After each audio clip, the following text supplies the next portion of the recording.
Hi hello ನಮಸ್ತೆ.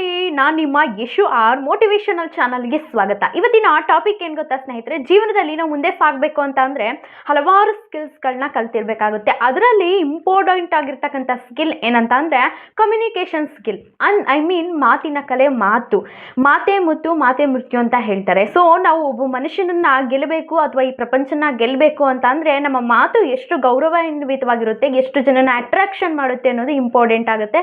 ಹಾಗಾದರೆ ಈ ಮಾತೇ ನೀವು ಒಂದು ಗೌರವಾನ್ವಾಗಿರ್ತಕ್ಕಂತಹ ಒಂದು ಒಳ್ಳೊಳ್ಳೆ ಸ್ಕಿಲ್ ಈ ಮಾತಿನಲ್ಲಿ ಇಲ್ಲ ಅಂತಂದರೆ ಯಾವುದೇ ಕಾರಣಕ್ಕೂ ಕೂಡ ನೀವು ಜೀವನದಲ್ಲಿ ಎಲ್ಲರಿಗಿಂತ ಹೆಚ್ಚಾಗಿ ಹಿಂದೆನ ಉಳ್ಬಿಡ್ತೀರಾ. ಹಾಗಾದರೆ ಈ ಸ್ಕಿಲ್ಸ್ನ ಹೇಗೆ ತಿಳ್ಕೊಳ್ತಕ್ಕಂತಹದ್ದು, ಈ ಸ್ಕಿಲ್ಸ್ನ ಕಲಿತು ಪ್ರಾಕ್ಟೀಸ್ ಮಾಡಿ ನಾವು ಜೀವನದಲ್ಲಿ ಎಲ್ಲರನ್ನು ಮಾತಿನಿಂದ ಹೇಗೆ ಗೆಲ್ಲಬಹುದು ಆ್ಯಂಡ್ ನೀವು ಅಂದ್ಕೊಂಡಿರ್ತಕ್ಕಂಥ ಸಕ್ಸಸ್ನ ಹೇಗೆ ಮಾಡ್ಕೋಬಹುದು ಅನ್ನೋದ್ರ ಬಗ್ಗೆ ಇವತ್ತಿನ ವಿಡಿಯೋದಲ್ಲಿ ತಿಳಿಸ್ಕೊಡ್ತೀನಿ. ದಯವಿಟ್ಟು ಎಲ್ಲೂ ಸ್ಕಿಪ್ ಮಾಡದೆ ಪೂರ್ತಿಯಾಗಿ ವಿಡಿಯೋನ ನೋಡಿ ಅಂತ ಹೇಳ್ತಾ, so don't time waste, let's go.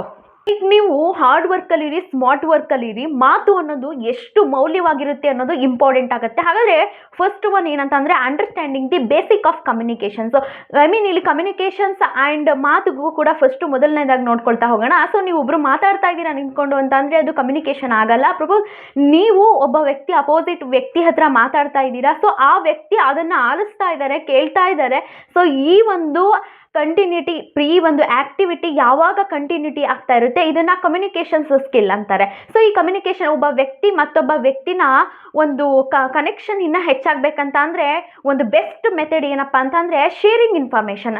Because ನೀವು ಒಂದು ಕಂಪ್ನಿನಲ್ಲಿ ಒಂದು ಜಾಬ್ ಅಥವಾ ಇಂಟರ್ವ್ಯೂವಿಗೆ ಹೋಗಿದ್ದೀರಾ, ಅಲ್ಲಿ ಒಂದು ಕಮ್ಯುನಿಕೇಟೆಡ್ ನೀವು ಮಾತಾಡ್ತಾ ಇದ್ರೆ ಅವರು ಕೂಡ ಆಲಿಸ್ತಾ ಇದ್ರೆ ಅದನ್ನ ನೀವು ಹೇಗೆ ಕಮ್ಯುನಿಟಿ ಮಾಡ್ತಾ ಇರ್ತೀರಾ ಅದು ಇಂಪ್ರೂವ್ ಆಗ್ತಾ ಹೋಗುತ್ತೆ. ಹೀಗೆ ಯಾವುದೇ ಒಬ್ಬ ವ್ಯಕ್ತಿ ಅಪೋಸಿಟ್ ವ್ಯಕ್ತಿ ನಿಮ್ಮನ್ನ ಕಂಟಿನ್ಯೂಟಿ ಒಂದು ನಿಮ್ಮ ಮಾತನ್ನ ಆಲಿಸ್ತಾ ಇರ್ತಾರೆ. ಸೊ ನೀವು ಅವರ ಶೇರಿಂಗ್ನ ಹೇಗೆ ಇನ್ಫಾರ್ಮೇಷನ್ನ ತಗೊಳ್ತಾ ಇರ್ತೀರಾ ಅದ್ರ ಮೇಲೆ ಒಂದು ಕಮ್ಯುನಿಕೇಷನ್ಸ್ ಅನ್ನೋದು ಆಕ್ಟಿವಿಟಿ ಕಂಟಿನ್ಯೂಟಿ ನಡೆದಾಗ ಮಾತ್ರ ಅದು ಒಂದು ಒಳ್ಳೆ ಕಮ್ಯುನಿಟಿ ಆಗೋದಕ್ಕೆ ಸಾಧ್ಯ ಆಗುತ್ತೆ.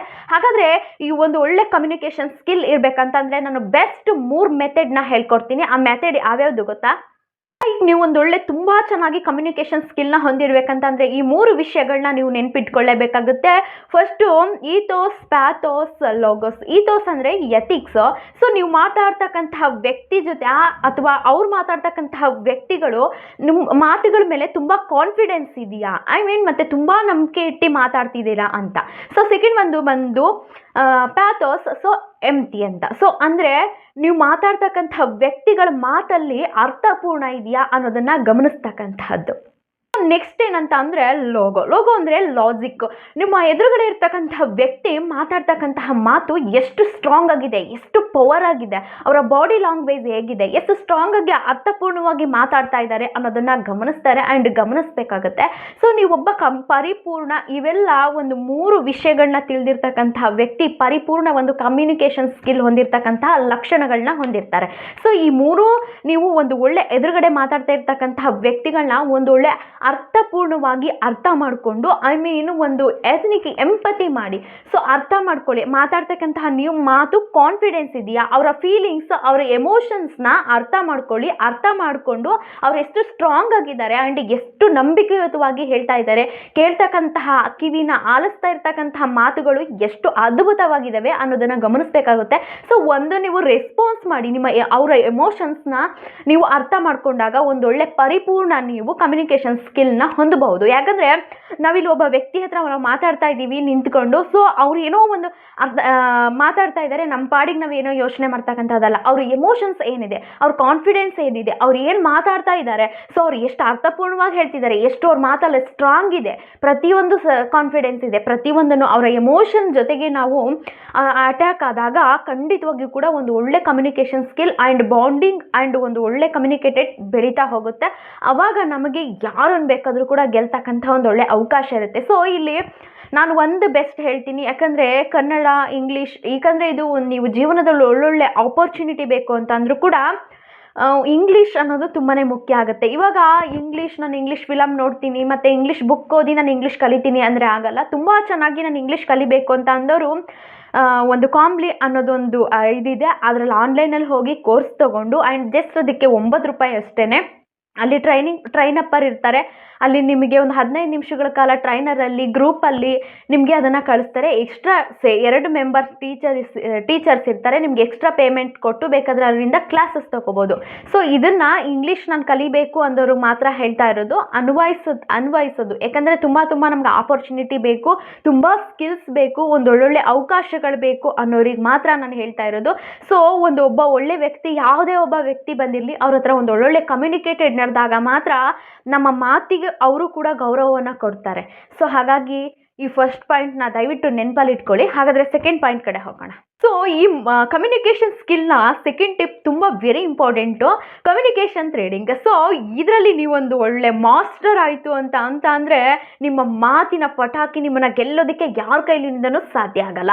ಸೊ ಇದನ್ನು ನಾನು ಸಿಂಪಲಾಗಿ ಹೇಳ್ತೀನಿ. ಒಬ್ಬ ಮಾತನ್ನು ಒಂದು ಮಾತಿಂದ 10 ಮಾತನ್ನು ಹುಟ್ಟತಕ್ಕಂತಹದ್ದೇ ಒಂದೊಳ್ಳೆ ಕಾನ್ವರ್ಜೇಷನ್ ಅಂತ ಕರೀತಾರೆ. ಸೊ ನೀವು ಫಾರ್ ಎಕ್ಸಾಂಪಲ್ ಇದನ್ನು ಎಕ್ಸಾಂಪಲ್ ಮುಖಾಂತರ ತಿಳ್ಕೊಳ್ತಾ ಹೋಗೋಣ. ನೀವು ಯಾವುದೋ ಒಂದು ಫಂಕ್ಷನ್ಗೆ ಹೋಗಿರ್ತೀರ, ಆ ಫಂಕ್ಷನಲ್ಲಿ ಯಾವುದೋ ಒಬ್ಬ ಪರ್ಸನ್ ಇರ್ತಾರೆ ಅಂತ ಅಂದ್ಕೊಳ್ಳಿ. ಹೇ ಹಾಯ್ ಹಲೋ, ಯಾಕೆ ನೀವು ಇಲ್ಲಿ ನಿಂತಿದ್ದೀರಾ, ಒಬ್ಬರೇ ನಿಂತಿದ್ದೀರಾ, ಊಟ ಆಯಿತಾ ಅಂತ ಮಾತಾಡ್ಸ್ತಕ್ಕಂಥದ್ದು. ಆ ವ್ಯಕ್ತಿ ಅದಕ್ಕೆ ಏನು ಹೇಳ್ತಾರೆ, ಹಾಂ ನಂದು ಊಟ ಆಯಿತು, ನನ್ನ ಫ್ರೆಂಡ್ಗೋಸ್ಕರ ವೆಯ್ಟ್ ಮಾಡ್ತಾ ಇದ್ದೀನಿ ಅನ್ನೋದು ಮಾತನ್ನು ಹೇಳ್ತಾರೆ. ಸೊ ಆ ಮಾತನ್ನು ಅವ್ರು ಆ ಮಾತಲ್ಲಿಗೆ ಸ್ಟಾಪ್ ಮಾಡಿರ್ತಾರೆ, ನೀವು ಕಂಟಿನ್ಯೂಟಿ ಮಾಡಬೇಕು. ಕಂಟಿನ್ಯೂಟಿ ಮಾಡ್ತಾ ಇದ್ದಾಗ ಅಲ್ಲಿ ಮತ್ತೆ ನೀವು ಕ್ವಶನ್ನ ಕೇಳಕ್ಕೆ ಹೋಗಬಾರ್ದು. ಹೇ ನೀವು ಹಾಕ್ಕೊಂಡಿರ್ತಕ್ಕಂಥ ಜಾಕೆಟ್ ತುಂಬ ಚೆನ್ನಾಗಿದೆ, ಎಲ್ಲಿ ತೊಗೊಂಡ್ರಿ, ಸೊ ನಾನು ತೊಗೋಬೇಕು ಅಂತ ಹೇಳಿದಾಗ ಸೊ ವೆರಿ ಲುಕ್ ಇಟ್, ನಿಮಗೆ ಏನು ಅನಿಸುತ್ತೆ ಅವ್ರನ್ನ ವರ್ಣನೆ ಮಾಡ್ತಕ್ಕಂಥದ್ದು. ಸೊ ಹಾಗಾಗಿ ನೀವು ಅದೇ ರೀತಿ ನೀವೇನು ಕೆಲಸ ಮಾಡ್ತಾ ಇರೋದು, ಅವಾಗ ಅವ್ರ ಕೆಲಸ ಎಲ್ಲ ಹೇಳ್ತಾರೆ, ಅವಾಗ ನಿಮ್ಮ ಬಗ್ಗೆ ನೀವೇ ಹೇಳ್ಕೊಳ್ತಕ್ಕಂಥದ್ದಲ್ಲ. So very nice, good job ನಿಮ್ಮದು, ಹೀಗೆ ಅವ್ರ ಬಗ್ಗೆ ಇಂಪ್ರೆಸ್ ಆಗಿ ಹೇಳಿದಾಗ ಅವ್ರಿಗೂ ಕೂಡ ಅಲ್ಲಿ ನಿಮಗೆ ಕಾನ್ವರ್ಜೇಷನ್ ಅನ್ನೋದು ತುಂಬ ಹತ್ತಿರಕ್ಕೆ ಬರುತ್ತೆ, ನಿಮ್ಮ ರಿಲೇಷನ್ಶಿಪ್ ಸ್ವಲ್ಪ ಹತ್ತಿರಕ್ಕೆ ಬರುತ್ತೆ. ಅವಾಗ ಅವ್ರಿಗೂ ಕೂಡ ಅಂತ ಅನಿಸುತ್ತೆ ನಿಮ್ಮ ಬಗ್ಗೆ ಕೇಳಬೇಕಂತ, ಅವಾಗ ಅವರೇ ನಿಮ್ಮ ಬಗ್ಗೆ ಕೇಳ್ತಾರೆ.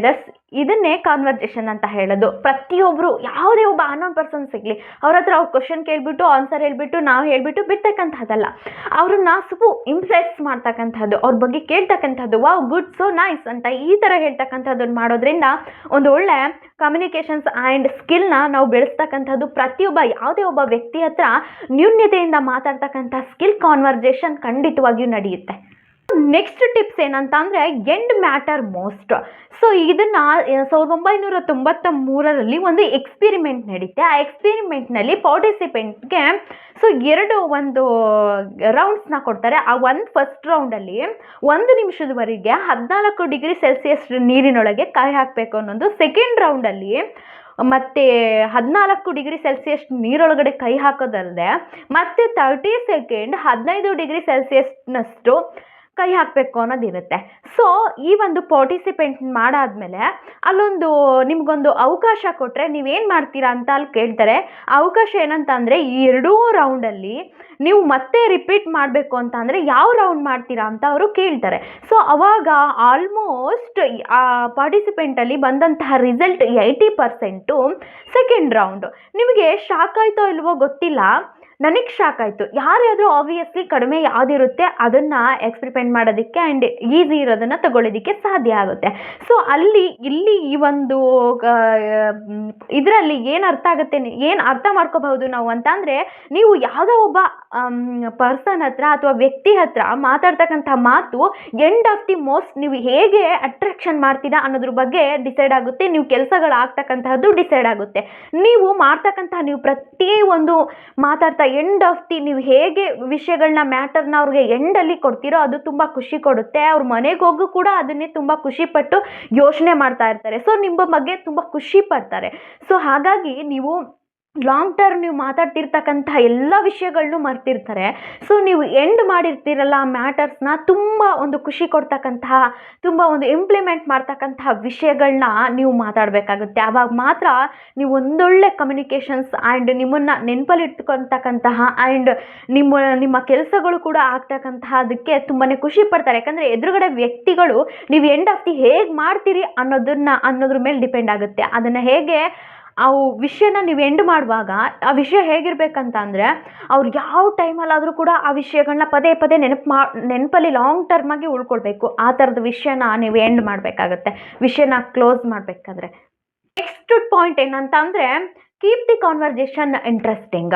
ಸೊ ನೀವು ಎದುರುಗಡೆ ಇರ್ತಕ್ಕಂತಹ ವ್ಯಕ್ತಿ ಮಾತಾಡ್ತಾ ಇದ್ದಾಗ ಆ ವ್ಯಕ್ತಿ ಮಾತಾಡ್ತಕ್ಕಂತಹ ಮಾತಲ್ಲೇ ನಿಮಗೆ ಇಂಟ್ರೆಸ್ಟಿಂಗ್ ಇಲ್ಲ ಅಂತ ಅಂದರೆ ಅಲ್ಲಿ ನಿಮಗೆ ಕೆಟ್ಟದ್ದು ಅನಿಸುತ್ತೆ. ಸೇಮ್ ವೇ ಆ ವ್ಯಕ್ತಿ ನೀವು ಮಾತಾಡ್ತಾ ಇದ್ದಾಗ ಆ ವ್ಯಕ್ತಿನೂ ಕೂಡ ಇಂಟ್ರೆಸ್ಟ್ ಹೋಯಿತು ಅಂತ ಅಂದರೆ ನಿಮಗೂ ಕೂಡ ಕೆಟ್ಟದ್ದು ಅನಿಸುತ್ತೆ. ಸೊ ಸೇಮ್ ವೇ ನಿಮಗೂ ಯಾರಾದರೂ ಒಬ್ಬರು ಇಬ್ಬರಲ್ಲಿ ಮಾತಾಡ್ತಕ್ಕಂಥ ವ್ಯಕ್ತಿ ಯಾರಾದರೂ ಒಬ್ಬರು ಒಂದು ಬೇಜಾರು ಅಥವಾ ಒಂದು ಇಂಟ್ರೆಸ್ಟೇ ತೋರಿಸ್ತಿಲ್ಲ ಅಂತ ಅಂದರೆ ಆ ಮಾತಿನ ಕಾನ್ವರ್ಜೇಷನ್ ಡೆಡ್ ಎಂಡಿಗೆ ಬಂದ್ಬಿಡುತ್ತೆ.